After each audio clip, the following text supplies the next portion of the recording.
একটা ভূমিকম্প হবে পৃথিবীর পূর্ব দিকে। পৃথিবীর পূর্ব দিক মানে এই যে ভারত, পাকিস্তান, বাংলাদেশ, শ্রীলঙ্কা, ইন্দোনেশিয়া, ঠিক আছে, এই সিঙ্গাপুর, এই যে কন্টিনেন্ট মালয়েশিয়া, এটা পৃথিবীর পূর্ব দিক। এদিকে একটা ভূমিকম্প হবে। তারপরে 7 পৃথিবীর পশ্চিমে একটা ভূমিকম্প হবে। পশ্চিম মানে বোঝেন না?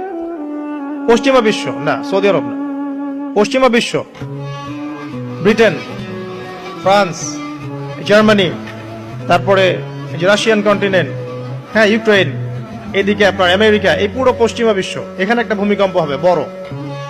এবং এগুলো এমন হবে যেগুলোতে ভূমি মাটিতে ধসে যাবে, মাটিতে ডুবে যাবে। ভূমিকম্প না, ভূমিধস।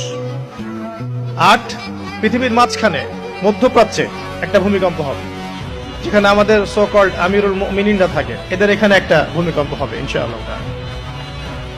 আর 9 ইয়েমেন থেকে একটা আগুন বের হবে। ইয়েমেন থেকে একটা আগুন বের হবে, যে আগুন মানুষকে হাসরের মাঠের দিকে তাড়িয়ে নিয়ে আসবে। আরেকটা বলেছেন 10 নম্বর, সূর্য উঠবে পশ্চিম দিক থেকে। সূর্য উঠবে পশ্চিম দিক থেকে, তাহলে আর সময় নাই, পৃথিবীর সময় শেষ।